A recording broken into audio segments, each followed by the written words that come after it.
it's 15:45, 3:45, or quarter to doom. IAC board exams results are nigh. Your results portal is imploding. You refresh again and again, your heart sinking with the spinning wheel. Months, years, condensed into a single click. What if I failed? The thought lingers louder than logic. Even in this tiny and significant moment, when uncertainty is raging around you, how do you cope with the feeling of simply not knowing?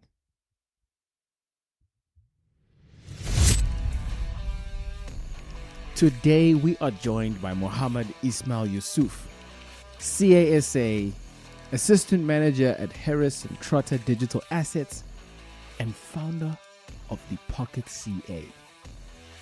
We chat about how you can understand and navigate periods of uncertainty in business and in life. We also chat about the 5 levels of thinking, intelligent failure, and how to fail well, seeing yourself as your main project in life, the power of processing emotions through writing, why SAICA is the #1 accounting body in the world, lessons he learned from a battle with his health, and more. I hope you enjoy. My travelers on the road to CASA, very quick one. Our guest today has an incredible tool called the Pocket CA. It is the ultimate AI-powered accounting companion. And the real interesting thing about it is actually, compared to most large language models, it's trained on the exact standards that we are required to comply with. So that's particularly important, so you can get instant and accurate answers to all your accounting, auditing, tax, and finance questions sourced directly from those authoritative standards. You can get 3 days free, linked in the show notes. Check out the Pocket CA. Try it out. I think AI is here to stay, and the Pocket CA is definitely one of those that you can leverage. So, linked in the show notes. With that, on to the episode.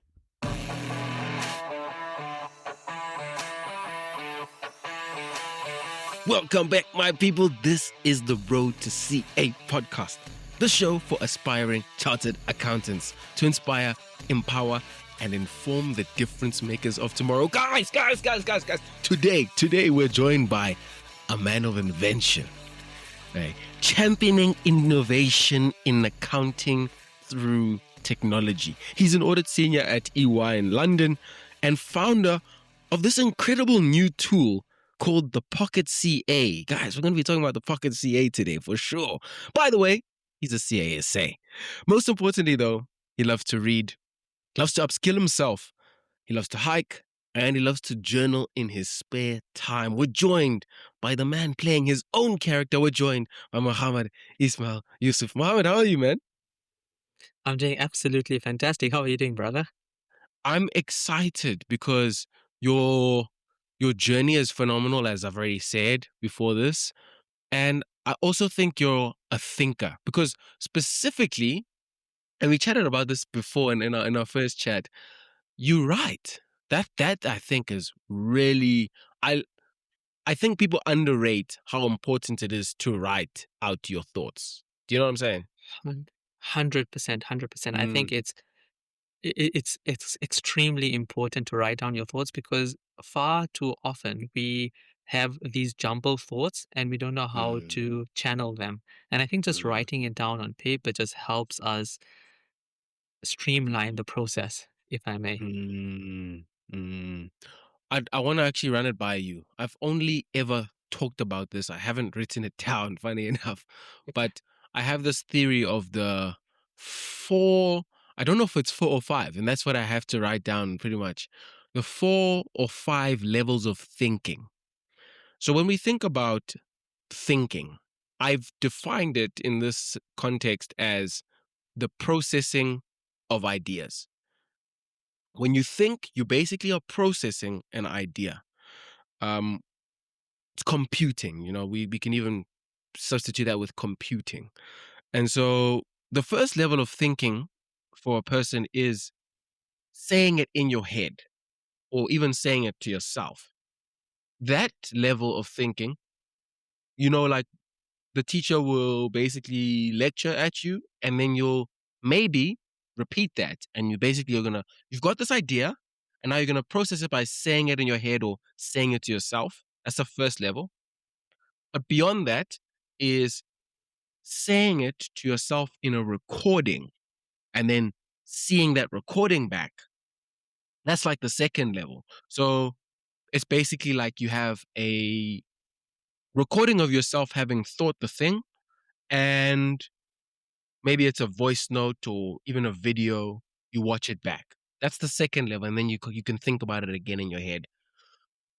The third level is saying it to someone else. So now it's not just within yourself. Now it's being processed through the soundboard of another individual. So that's the importance of another person. I think the soundboard is huge. When you give it to another person, there's the pressure of having them understand, which helps you process even further in your mind, in your mind before you say it. But there's also the soundboard of them saying, yay or nay, or I don't get it. And that's also a really valuable way of processing an idea further. The fourth level, so I think it's 5 levels today. The fourth level is writing. Even better than having a soundboard, even better than saying it to yourself, it's writing it down, because it has to go from your brain down to your heart and through the nervous system all the way to your hand, onto the pen and onto the page. There's a level of really depth that goes into that process, which is the writing, and it has to process through so many different filters. And I think that's what's so special about writing. The fifth level is writing for others, which is essentially what we do like in a test. We're writing these answers around capital budgeting or whatever theory or strategy for other people to market and read it. So what do you think about the 5 levels of thinking that I've thought about? Firstly, I didn't have an idea that there were 5 levels, but that makes so much sense, right? Mm, And mm, mm. I actually, I can't add more to that. You've Okay. said it perfectly. In essence, I Mm, completely agree. I think writing mm, is. I think I used to get a lot of. I didn't. There was a time in my life where I wasn't very emotionally regulated. I didn't know how to channel my emotions. I didn't know how to regulate my emotions. I would sort of not understand my own emotions, right? mm, And mm, when I realized that, okay, I'm feeling a certain way, I don't know what I'm feeling, but I'm feeling a certain way. Let me just write it down. Okay. And in the process of writing down, I realized, okay, no, this is what I'm feeling. And these are the actions I need to take. And all of a sudden, I'm in a calm state of mind. And I mm, realized I enjoy this calm state of mind. I mm. feel so level headed after just writing things down.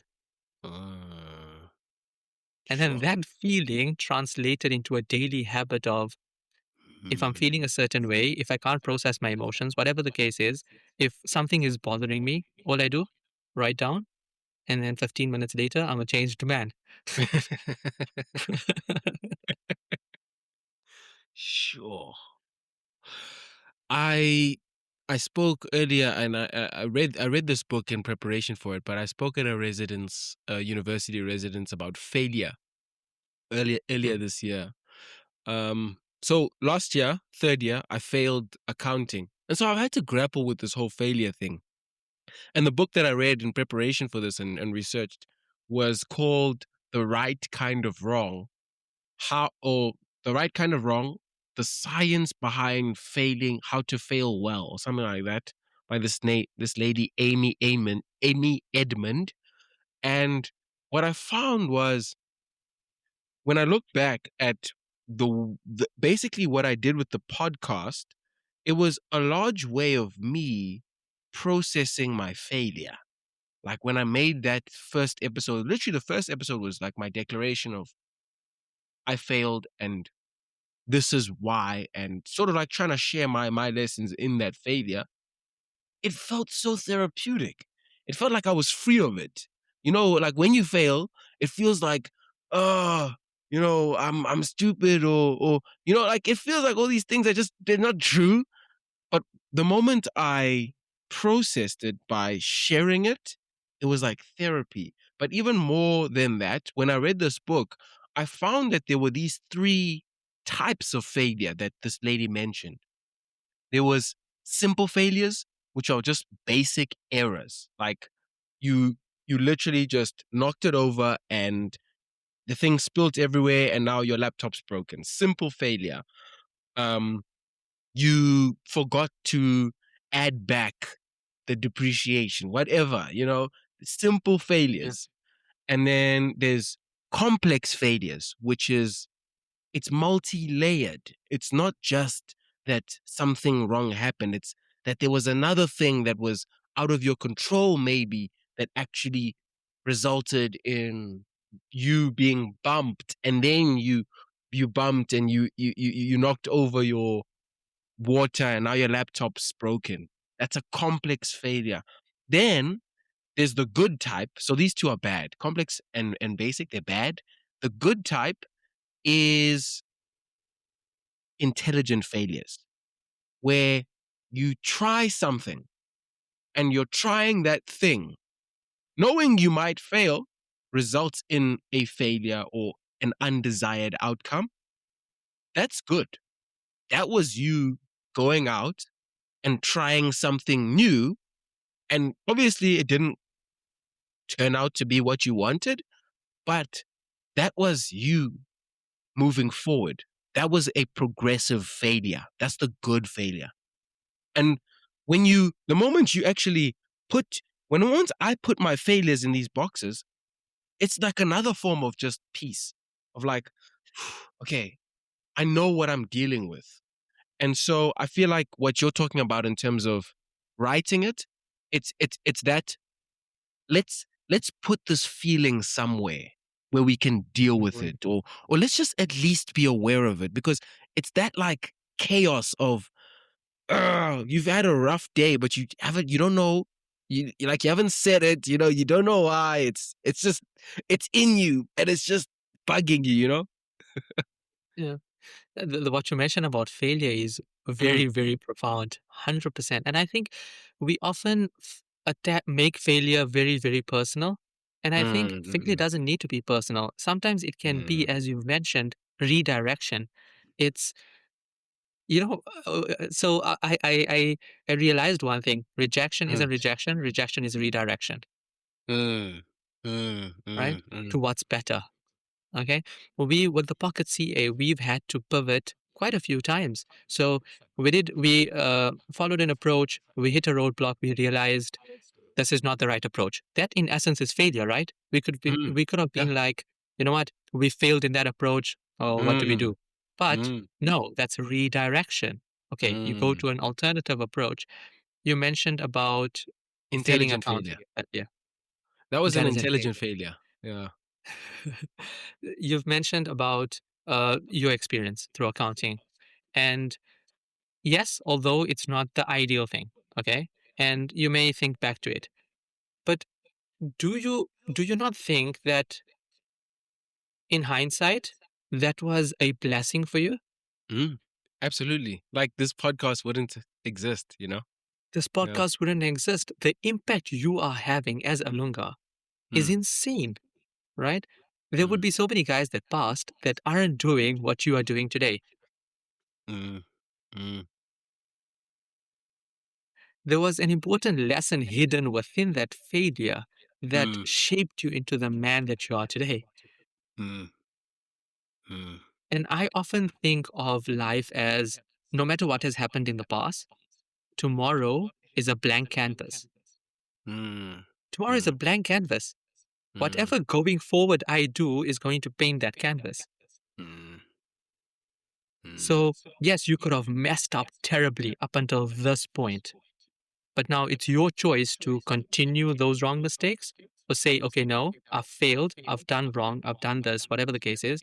Now, how do I pivot? How do I redirect myself? How do I Mm, make sure that it's not continued on the path of bad? mm, How do I can move in the path. You know what? And it boils down to small, simple steps. Why do we want immediate change? yeah. I think it's because we are impatient. It's like it's Hmm, human. You know, you want feedback consistently. 100%. And we are more patient with others than we are patient with ourselves, when in Mm-hmm. essence, we need to be patient more with ourselves. We are hardly patient with ourselves. We want ourselves to be this perfect, ideal version of ourselves overnight. Why Mm, don't we see ourselves as a work in progress, a project that we are continuously working on? And I think I read this in a book, I can't remember the name, but if you treat yourself like someone you are responsible for helping, mm, then the way you treat yourself completely changes. So, yeah. say for instance, you're a mentor and you have a mentee, and that mentee makes a mistake. Are you going to lash out at him or her? I mean, it depends who you are. Right? But you would try to be patient with them, tell them why Mm, they went wrong, help mm, them understand why they went wrong, and in a very beautiful way, bring them to the right course of action again. mm, mm, But mm, with ourselves, it's sort of, oh, you know what? I failed. I'm terrible. I'm worthless. I'm pathetic.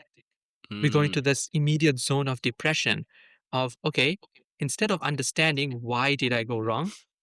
Why did I fail? Okay, this is what I did wrong. This is where my behavior was lacking. This is what I need to change. Now I have a mm, game plan mm, mm, mm, instead of just a bundle of emotions. mm. Processing things, man. Oof. That I feel like is a huge takeaway. Learn to process stuff. Like we need to take away the raw material of the emotion. Emotion doesn't need to sit. It can leave you. It really can. It really can it can be processed, you know? 100%, 100%. I have this analogy that helps me, with this whole concept of letting emotions leave you. Yeah. So think of a dam, all right? There's a dam, and the dam is getting flooded, okay? Now, if you keep the dam walls up, what's going to happen? The pressure is It's only going to increase. pressure's gonna increase, yeah. But what if you let the walls down and the water flow? Pressure's gone. Yeah. So I think it's very, very important to process emotions. I think that has become a quite an important aspect of my life. Mm. Let's go back. We actually haven't done it. Yeah. We usually do this on the road to CA, but now we're going back in time to where this whole CA thing began for you, because now you're many years on from Mm. starting and you're a chartered accountant. So there's something that was the impetus for this success that you're creating every day. So when did this whole CA thing start for you? The whole CA thing? The whole CA thing. Okay. I can remember the day vividly as it was yesterday. Yo, Literally. yo. I was in grade 9. Mm, I think it was within the first week of grade 9. And we had this teacher, absolutely gem of a guy. Love him to bits.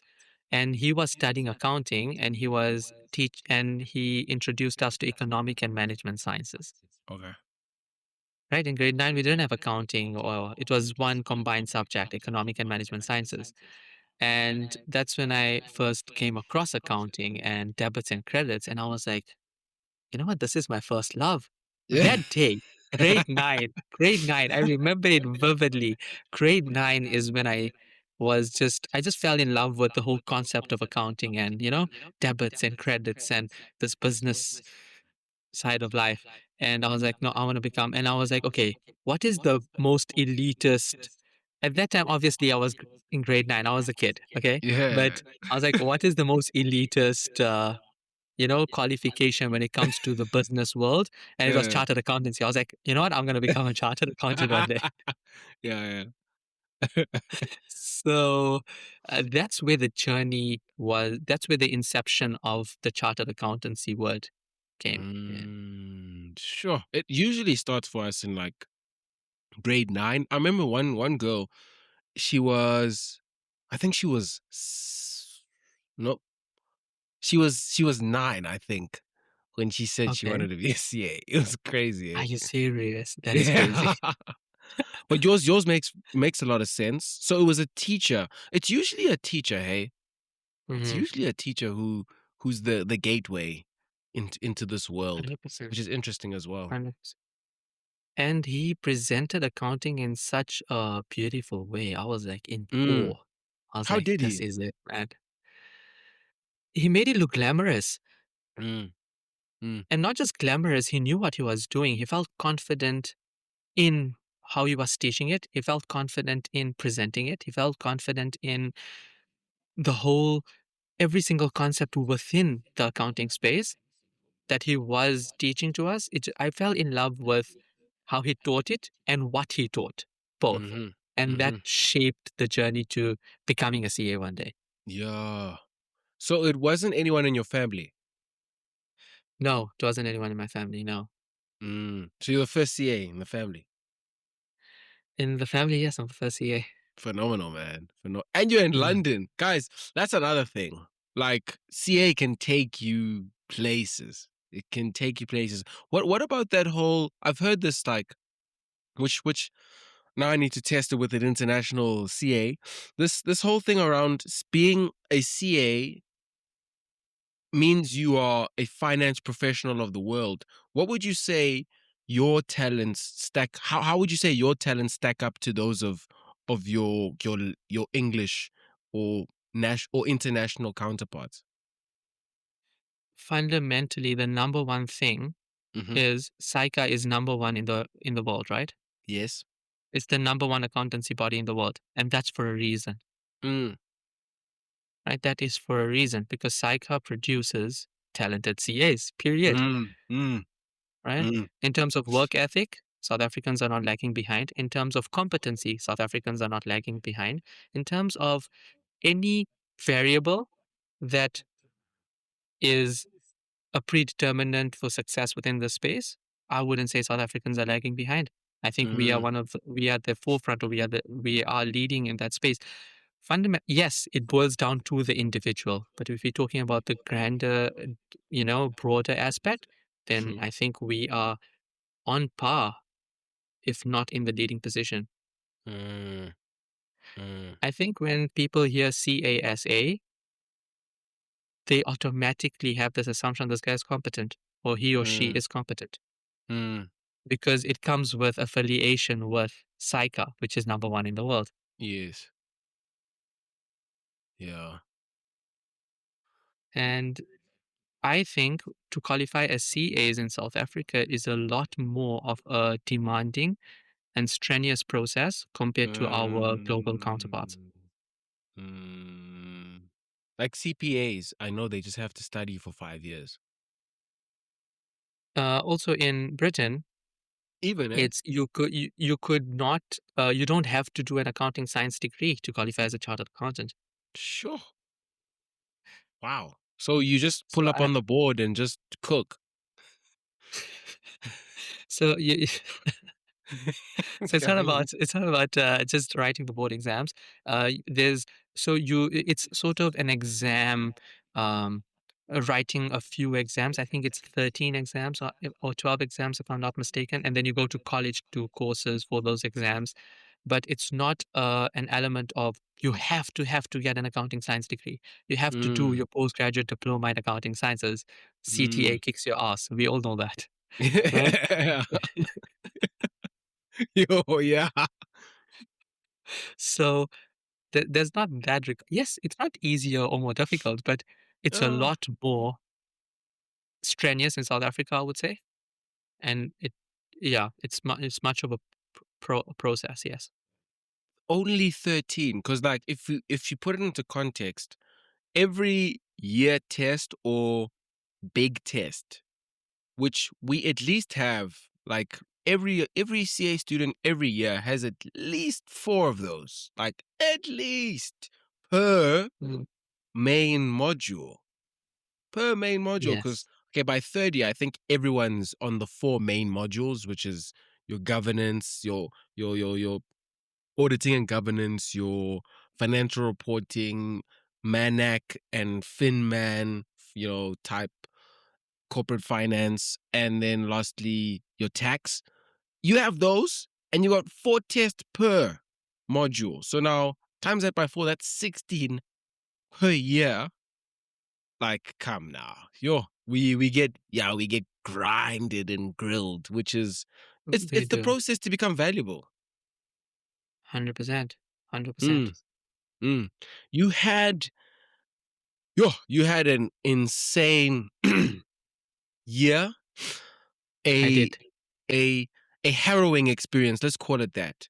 Let's call it definitely, like, when I even think about, if I was, gosh, if that was me, that would be just scary stuff. But can you please share with us that harrowing experience, if whatever you're comfortable to share with us, bro? 100%. 100%. I don't know if it was harrowing experience, but it was a very difficult period and it also Mm, taught me a very important lesson. So essentially, what happened was I went for the pilgrimage. I went for Hajj, right, mm-hmm. which is w- once in a lifetime experience. It's like absolutely amazing, right? Went to Makkah, Medina Sharif, and it was just absolutely splendid. Spirituality level high, and it was a time when reflect and um, on your religion, on your worldly life, and you pray a lot, and Mm, you have all these prayers that may life be amazing, yo, okay? sure. And I got back to London and got to work the next day. I was feeling I was feeling all right, just a light cough, and typical travel bug, whatever it is. 2 days later, I woke up with double vision. So I woke up in the morning and I can't see clearly. I'm like, what's Yo, going on? Right? yo. And I rushed to the hospital and they gave me prisms to stick on my glasses and they said, should be fine, no issues. So I was like, okay, fine, maybe it's a temporary thing, we'll be fine. It got worse, and 2 days later, it wasn't just my eyes that had double vision. It was throughout my body. My reflexes were all gone, so I wasn't able to walk properly, and I Yo, was basically swaying wherever I walked, and my eyes were completely paralyzed. yo. So I couldn't move them left to right. I couldn't move them up and down. They were non-responsive to light. So you know how our pupils dilate when there's less or more light, depending. So it wasn't doing that. It was just stuck. My eyes wouldn't move at all. Sure. And I was admitted into the hospital, and the doctors are running tests, MRIs, X-rays, CT scans. Now, remember this: I am thousands of miles away from home. I'm Yo. alone. I don't know what the hell's going on with me. Right? The doctors don't know what's going on, and there was a time when I was in the hospital when I thought, you know what? I think my time has come. I was just praying, and I was like, God, I hope you are pleased with me because Dude. I think my time to meet you has come. Yo. And then they weren't able to identify. They didn't have a diagnosis, and then they said, okay, we're going to do a lumbar puncture. And a lumbar puncture is essentially they take out some fluid from your spine. So they inject a needle into your spine and take out some fluid. And I was just scared about that whole process. Dude. Yo. Dude. And then after 1 week of being in the hospital, they had a diagnosis that it was Miller-Fisher syndrome. So Mm. essentially, what it does is your eyes get paralyzed and your reflexes essentially are gone, which is what happened. And they said there's no medication for it, and we can't give you a time frame on when you'll be better. It could be 3 months, it could be 6 months, it could be a year. I was like, okay, that's one thing is having a diagnosis, and then the next thing is not knowing when you'll be fine. But they said it's best to go home and just relax because we can't give you a timeline. So I was just, for 2.5, 3 months, my eyes weren't moving. Every morning I would take out my phone, record my eyes to see, has there been any movement? Is there a flicker of hope, you know? And I Mm. would send my parents and saying like, can you see any movement? You know? And eventually one day there was a slight movement, I remember. And I was just like, okay, there's hope. And then now, as you can see, by the word of God, I'm so, so grateful to God that my eyes are moving again. Phew. Phew. You say it wasn't harrowing, dude. Dude, that's some harrowing stuff. Like the being away from home is probably the most painful one, because yeah, you're a family man, and to be away from your family at this type of moment, I take for granted, like when my brother or me was ever at the hospital. So like me and my brother, we went to boarding school, so away from home was like, that was the order of the day, but like I'd maybe get a broken this. I didn't break many things, but I did get injured sometimes, and I'd go to the hospital, right? Or I get a particularly sick, and maybe I stay over at the hospital for a night.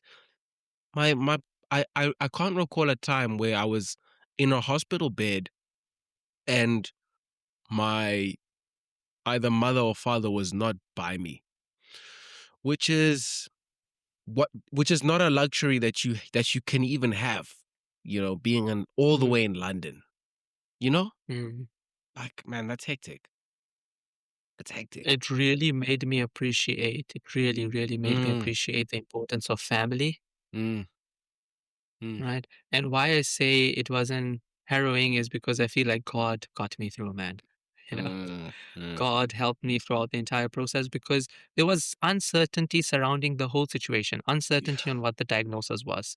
Sure. Then once we had the diagnosis, it was uncertainty on when will I be fine. Yo. It was just placing your complete trust and reliance on God that it's going to be Mm, fine, that it's going to be mm. fine and it's going to be fine someday. When and how, I don't know. Yeah. But it was 3 months. It was 3 months, yeah, 3, 4 months almost. 3, 4. So 3, 4 of we can't look left or right. It was 2.5 months of complete, 2.5 months of complete paralysis. Paralysis. Then then it wasn't an element of okay, the next day I was fine. Mm. It got progressively better Okay. then. So it was Okay. I can move it slightly. I can move it a bit more now, and I can so it was that. So it was 2, 3 months of suffering, because it's that part that's the tough part. But the getting better, that's actually amazing. I'm sure that was Yeah. joyous. That was a relief because I was like, okay, Mm, that means I will be able to see properly again. mm, mm, mm, So that was a relief, 100%. And once I started getting better, then I started feeling more comfortable and more happy and more relieved. But mm. that 100% when you mentioned that it was the period when it was complete paralysis where it was stressful. So how would you say, you touched on this earlier, but now for aspiring CAs, how would you say it changed you? How would I say it changed me? Yes, Mm, very important. mm, Fundamentally, it made me appreciate family more, which I've mentioned. But for CAs, from a career point of view, mm, it made me realize that you need to be comfortable with uncertainty, hmm. right? We experience uncertainty in so many aspects in life, especially on the journey of entrepreneurship. Okay, Yeah, when yeah. you're establishing a business, when you're establishing anything, right? When you're working on any project, there is going to be uncertainty. You need to be comfortable with that uncertainty, grind out the uncertainty period, and there's a fruit waiting for you at the end of it.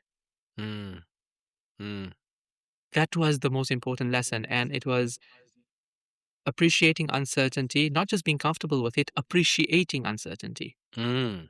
And Mm, secondly, being patient with yourself. I was like, I want to be fine tomorrow. But I had to be patient mm, with myself and say, listen, give yourself time, give your body to recover. Give your body time to recover. mm, Just be patient with yourself. It's going to be okay. It's going to be mm, okay. mm, Just give yourself time to recover. Appreciate the uncertainty. What can you do in this period? And in this okay. period is when Pocket CA was launched. It was during this Yep. period where Pocket CA was incorporated, where it gained thousands of users during this period.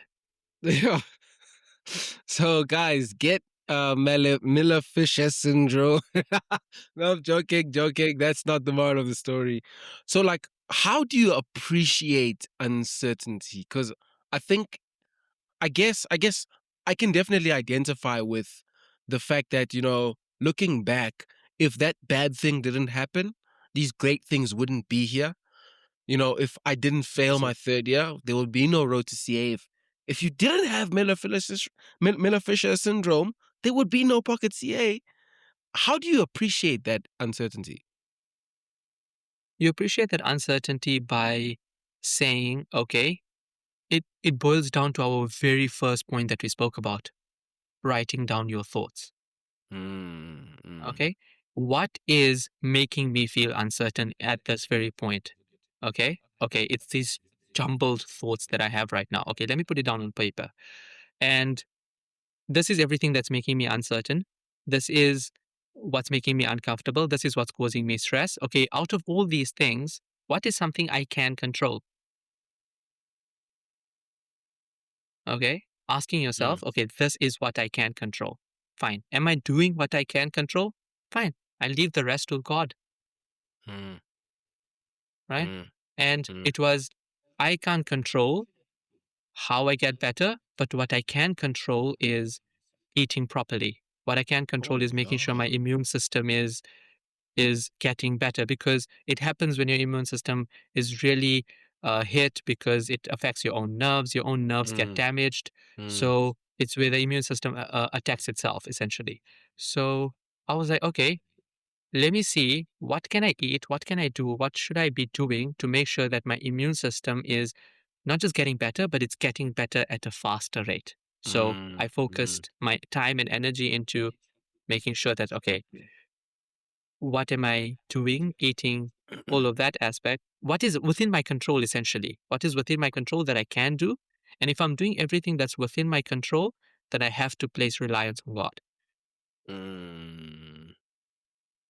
I love that you said the word appreciate, and I feel like this is what I used to mess it up, or rather, I used to misunderstand it.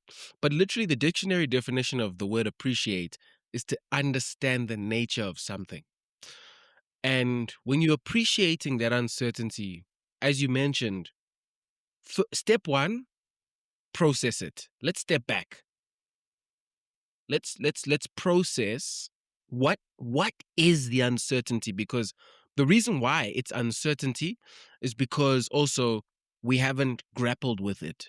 The reason why it's so uncertain, the reason why it's that uncertainty that's like heavy on us, because human beings, you'd rather, there was even this interesting, I forgot the exact study, but you'd rather know that your pizza is coming delayed by 30 minutes or delayed by an hour than your pizza is delayed. Literally, people Mm. would rather know that it's coming way later than if it's coming later. It could be 10 minutes, it could be, yeah, it's 30 minutes. It could be 10 minutes on the uncertain side, but we don't know. So processing it, saying, okay, what is my actual situation? What can I control? Because the controllables, they're still there in those uncertain times. And as long as you can take hold of those, eat well, you know, I'm sure also a little bit of some type of physical activity, maybe something with your hands. I don't know. What were you doing? So I wasn't able to work out a lot, but there was a lot of meditation and Okay. calming the There. mind. There was calming the mind was extremely important. It was, okay, what's stressing me out? I need to calm my mind, because the more stressed I get, the weaker my nerves get, the maleficia is worse. So calming your mind. It's a stressful situation. But how do you calm your mind in a stressful situation? Right? It's about making sure that your mind is not stressed in a stressful situation. Right? That was the lesson. That was another thing that I had to implement. Okay, can I control the stress level? Yes, I can. How do I do that? By meditating, by breathing exercises, by calming the mind, by thinking positive thoughts. Okay. So it was all those things. And I'm not gonna lie, there was a period when I got bitter. I was like, why is this going on with me? Why is this happening to me? You know? And what is this? And you get sort of bitter with life. But then that's what you've mentioned. You gotta take a step back and you gotta say, okay, how can I appreciate this whole situation? Is there something within this that life is teaching me?